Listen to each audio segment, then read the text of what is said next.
Regardez-vous même la vidéo aussi. Une relation dans laquelle au début on te ment. Et après quand tu découvres, on vient justifier le mensonge. Avant d'accepter et continuer, il faut être sûr que les autres mensonges que tu vas entendre après dans la relation, tu pourras supporter. Je te le dis clairement. Parce que la majorité des relations qui sont basées sur le mensonge là, forcément il y a toujours d'autres mensonges encore que tu vas découvrir au cours de cette relation. Papa, quand je serai grand, je serai fort comme toi. Non, tu seras encore meilleur que moi. Peu importe où je serai, tu resteras toujours mon fils, tu comprends? Tu pars loin? Même si je traverse l'océan. Alors, toujours ici? Oui, toujours ici. Tu es intelligent pourtant. Tu vas rester dans ce quartier toute ta vie? Je fais ce que je peux. Tu as entendu parler de la loterie américaine? Mon cousin a été pris. Aujourd'hui, il est à New York. Il envoie des photos, voitures, grand appartement. Tu es sûr? Frère, ici, on survit. Pense à tes enfants. Tu veux qu'ils aient la même vie que nous? Regarde ça. Qu'est-ce que c'est? La loterie américaine. Ils tirent des gens au hasard pour leur donner un visa. Au hasard? Si je suis sélectionné, je peux partir aux États-Unis. Et nous laisser tout derrière? Juste au début. Le temps de travailler et je vous fais venir. Et si tu n'es pas pris? Alors on continue comme maintenant. Mais si je suis pris, notre vie changera. Et si ça marche vraiment? Et s'il part? Est-ce que l'amour survit à la distance? Oh, Seigneur. Qu'est-ce qu'il y a? Je suis sélectionné. Quoi? Je suis sélectionné Papa, sélectionné pourquoi? pour changer notre vie. Félicitations, monsieur. Votre visa est approuvé. Approuvé? Oui, vous pouvez voyager aux États-Unis. Merci. Merci beaucoup. Allô? Allô? Tu es sorti? Oui, Alors? j'ai le visa. C'est vrai? Dieu merci. Oui. J'ai peur. De quoi? De la distance. Des tentations. Tu es ma femme, la mère de mes enfants. Rien ne pourra changer ça. Je vous ferai venir. Promets-moi. Peu importe ce qui arrive, tu reviendras nous chercher. Je vous ferai venir, même si je dois travailler jour et nuit.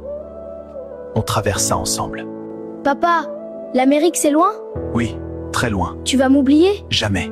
Même si je fais des bêtises? Même si tu fais 100 bêtises. Papa, tu me le promets à moi aussi? À vous deux. Soyez forts pour maman. On t'attendra. Peu importe la distance. On reste une famille. Je vous aime plus que tout. Dernier appel pour le vol à destination des États-Unis. Papa, Je dois partir, champion, pour que tu aies une grande maison, tu vas nous appeler? tous les jours. Je dois y aller maintenant. Reviens-nous vite. Promis. Je vous aime. Au revoir, papa. Ça y est. L'Amérique. Je suis arrivé, tout va bien. Vous me manquez déjà. Ce n'est que le début. Pour eux, je vais tenir. Le rêve américain avait un prix. Et ils venaient de comprendre lequel. Mon Dieu, c'est ça le froid? Pour eux, je vais m'habituer. Cold, hein? Yes. Very cold. Il avait quitté le soleil pour la neige, la chaleur pour le silence, mais il n'avait pas quitté son rêve. Faster, please. Yes, yes. Pour eux, je ne dois pas échouer. Papa, regarde mon dessin. Waouh, c'est moi ça? Oui, papa, l'école a commencé.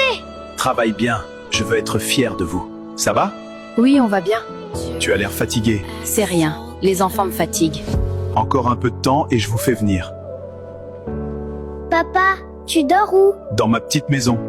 Les jours sont devenus des semaines. Les semaines, des mois. Il travaillait, il envoyait de l'argent, il dormait peu. Mais chaque dollar avait un nom, ses enfants. Ça y est. Quoi? J'ai tout déposé, les démarches ont commencé. On vient en Amérique? Oui, champion, Pour de vrai? pour de vrai. Prépare les papiers, passeport, acte de naissance, tout. Maman, on va voir papa aujourd'hui? Pas encore. Mais bientôt. Papa a dit qu'on viendrait vite. Oui. Pourquoi tu es stressée? Je suis pas stressée. Tout ira bien. Maman, pourquoi il y a autant de monde? Ils attendent comme nous. On va prendre l'avion? Bientôt. Papa sera content quand on arrivera. Oui. Numéro 47. C'est le nôtre. Madame, confirmez-vous être l'épouse de monsieur? Oui. Et ces deux enfants sont les siens? Oui. Très bien.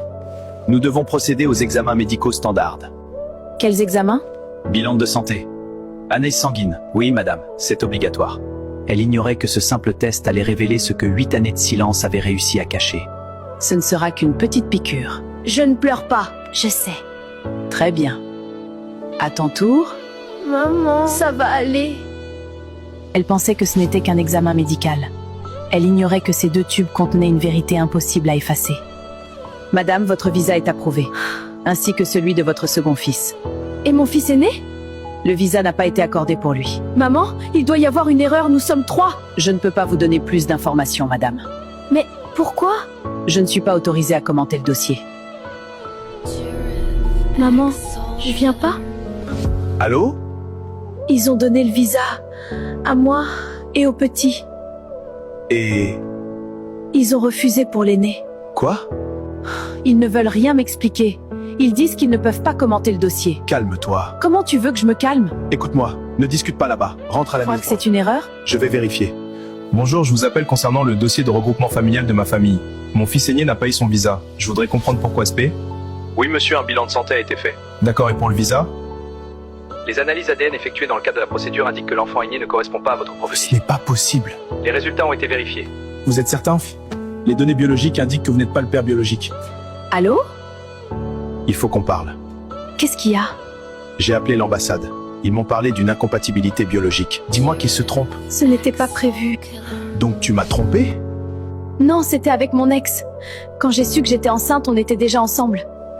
Pourquoi tu ne l'as rien dit? J'avais peur de te perdre. 8 ans. 8 ans à l'appeler mon fils. Je dois raccrocher. Pardonne-moi. Avant moi, elle portait déjà cet enfant. Donc ce n'est pas une trahison. Mais pourquoi ne m'a-t-elle rien dit? 8 ans. 8 ans à l'aimer. 8 ans à l'appeler mon fils. Allô? J'ai réfléchi toute la nuit. Est-ce que son père biologique est au courant? Non, Il sait qu'il existe? non, j'ai appris qu'il est décédé il y a quelques années. Je ne voulais pas te perdre. Tu aurais dû me le dire. Je sais. Écoute-moi bien. Ce n'est pas le sang qui m'a fait son père. C'est le temps. Je l'ai élevé. Je l'ai aimé. Je l'ai porté sur mes épaules. Tu me pardonnes? Je te pardonne. Mais il n'y aura plus jamais de secret. On va faire une procédure d'adoption. Tu es sûr? Oui. Si la loi dit que je ne suis pas son père, alors je vais le devenir officiellement. Je ne rentre pas pour me battre. Je rentre pour réparer. Ce n'est pas sans ma leçon, c'est les nuits sans dormir. Les premiers pas, les papas qu'il disait en courant vers moi. Je retourne au pays. Papa! Tu as grandi? Ça m'a manqué. Viens ici. Tu es fâché contre moi? Jamais. Tu sais ce que ça veut dire, être père? Non. Ça veut dire rester. Même quand c'est difficile. Je suis revenu pour toi. Vraiment? Vraiment? Vraiment. Une fois la procédure finalisée, il deviendra légalement votre fils. Il l'est déjà. Alors nous allons officialiser ce qui existe déjà. Après examen du dossier, et conformément à la loi, l'adoption est accordée. Monsieur, vous êtes désormais officiellement le père légal de cet enfant. Je t'avais promis. Monsieur, madame, vos visas sont approuvés. On part tous ensemble. Vraiment? Officiellement. On va en Amérique! Personne ne reste derrière. La vérité les a séparés. Le choix les a réunis. Et parfois, la famille se construit 2 fois. Papa, on est au-dessus du monde? Presque. La vérité aurait pu détruire leur famille. Mais l'amour a décidé autrement. Il n'était pas obligé de rester. Il n'était pas obligé d'adopter. Il n'était pas obligé d'aimer. Mais il l'a fait. Parce qu'être père, ce n'est pas une question de sang. C'est une question de cœur.